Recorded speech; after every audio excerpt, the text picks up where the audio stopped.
Blackheads usually begin when pores become clogged with excess oil and dead skin cells, so prevention works best when skincare stays gentle, regular, and simple rather than harsh, aggressive, or constantly changing. Wash acne-prone skin no more than twice a day, and also after heavy sweating with a mild cleanser and lukewarm water, because frequent washing, rough scrubbing, and irritating products can make acne seem worse instead of better.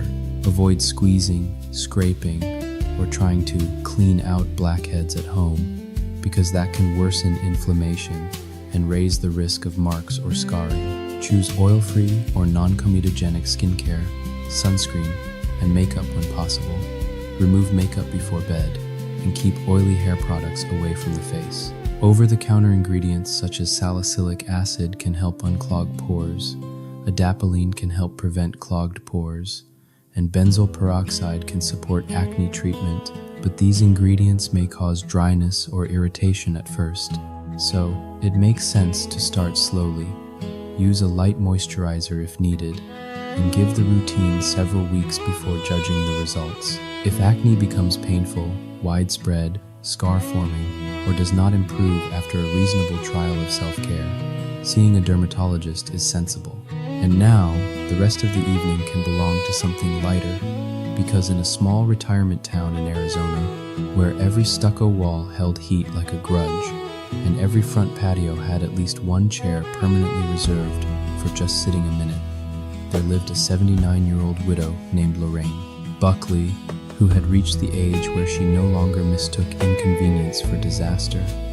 Disaster was a roof leak. Disaster was a doctor calling after lunch. Disaster was not, in Lorraine's private opinion, a badly run social event. A badly run social event was just free theater with potato salad. Lorraine lived in a pale peach bungalow with white trim, 2 desert rose bushes, and a gravel yard that looked far more intentional than it really was. Her late husband, Vernon, had been practical in every serious matter and gloriously impractical in a few that made life worth remembering. He paid bills early, kept old tools in labeled drawers, rotated tires with the solemnity of religious ritual, and yet he also possessed a dangerous affection for raffle prizes, county fair novelties, and anything that made absolutely no sense to own in retirement. The crown jewel of this weakness had been a 4-foot-tall fiberglass flaming torch from a failed mini-golf course. He won it at a church fundraiser years earlier after misunderstanding the silent auction and writing his name down with such authority that no one had the nerve to question him. When he brought it home in the truck, Lorraine laughed so hard she had to sit on an overturned bucket in the garage. The thing was absurd. Gold-painted base, orange-red flame top, fake bronze detailing, far too dramatic for suburban life and impossible to ignore.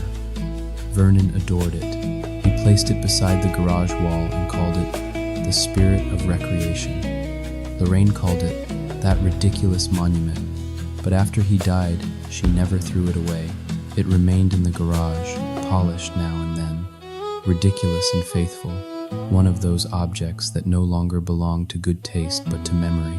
Her closest friends were Dolores King, 73, retired church secretary, owner of a floral handbag large enough to hold emergency crackers, lipstick, receipts, and one highly judgmental notepad, and a woman who could detect gossip in the atmosphere before anyone had fully opened their mouth, and Marvin Tate, 82, former feed store manager, amateur card shark, and a man who trusted black coffee, extension cords, and his first instinct, more than he trusted websites, scented candles, or any person under 60 who used the word intentional about snacks.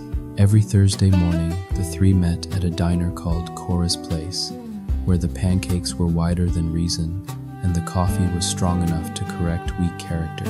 On the Thursday this story truly began, Lorraine arrived 11 minutes late, carrying a packet of glossy flyers and an expression so sharpened by offense that Dolores put down her toast before biting it, and Marvin lowered his mug without taking the sip he had clearly been planning.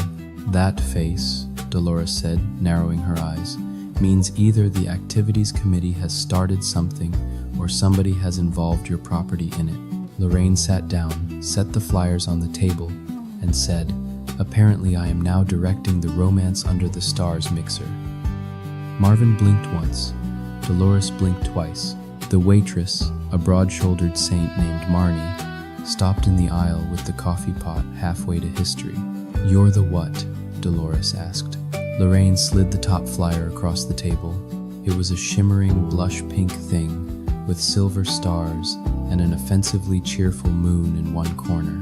Across the top, in script so optimistic it should have required a permit, were the words "Romance Under the Stars," a sunset social for second chances. Beneath that sat a small photo of the old fiberglass torch from Lorraine's garage, lit from below for dramatic effect, under the caption, "Featuring the beloved Buckley torch, symbol of rekindled connection." Lorraine tapped the image with one fingernail.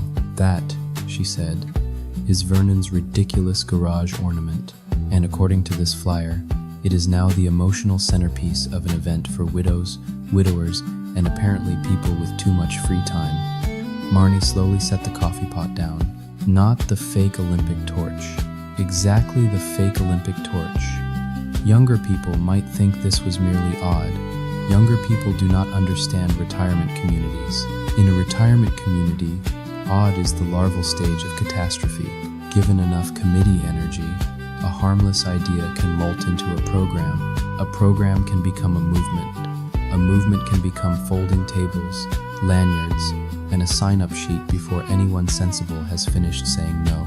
By the time breakfast arrived, half the diner knew that Lorraine Buckley's decorative torch had somehow been drafted into a late-life romance event hosted by the Sunset Palms Activities Committee.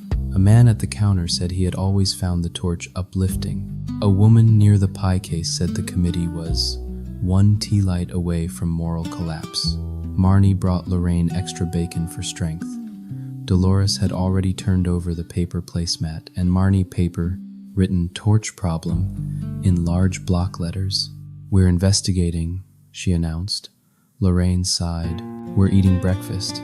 Both can happen," Marvin said, which was exactly the sort of sentence older people use when meddling has already become, in their own minds, an act of citizenship. By 10:30 they were standing in Lorraine's garage. The spot where the fiberglass torch should have stood was empty, not crooked, not tipped, empty. Lorraine stopped dead. "No," she said. Dolores looked where she was looking and clutched her purse strap. Marvin removed his glasses, polished them on his shirt, and put them back on with the grave disappointment of a man who had hoped society might hold together until lunch. "Well," he said, "that improves the seriousness." Dolores found a strip of silver ribbon near the side door. Marvin found 2 narrow dolly tracks in the garage dust. Lorraine stood staring at the blank space where Vernon's ridiculous torch had stood for years and said, "They have abducted a memorial, recreational object for emotional branding." Dolores wrote that down immediately. By noon, the whole development knew. At the mail kiosk, Mrs. Pennington asked whether the social would still proceed without the symbolic flame.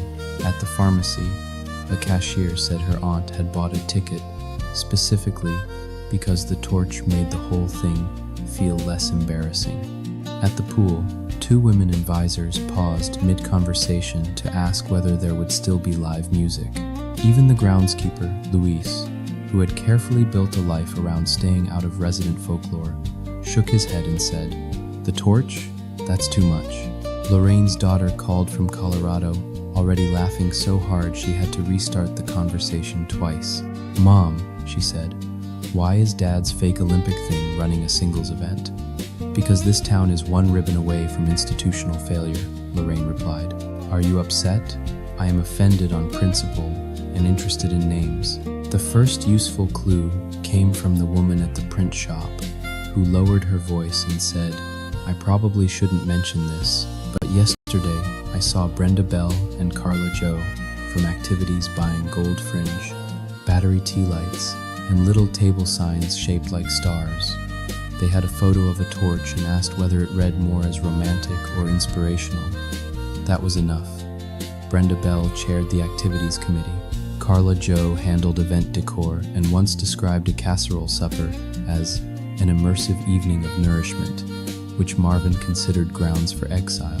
Together, they were exactly the sort of women who would borrow a decorative garage torch to improve ticket sales and still think of themselves as helpers. So by 1:30, Lorraine, Dolores, and Marvin were at the clubhouse ballroom. Inside, the room had already been transformed into the kind of atmosphere only retirees, clearance chiffon, and dangerous optimism can create. Battery candles glowed in jars, pale drapes softened the walls. A keyboard player in a mauve shirt was testing Unforgettable with alarming sincerity. And at the front of the room, on a white pedestal draped in silver netting beneath a banner that read, "Keep the Spark Alive," stood Vernon's ridiculous fiberglass torch. Someone had polished it. Someone had wrapped a silver ribbon around the base. Someone had positioned it beside a framed quote about second chances. Lorraine stopped so abruptly, Dolores nearly collided with her shoulder. "Now, they've canonized it," she said. Marvin folded his arms. "This," he muttered, "is why committees should require licensing." Brenda Bell turned and smiled in the overbright, guilty way of a woman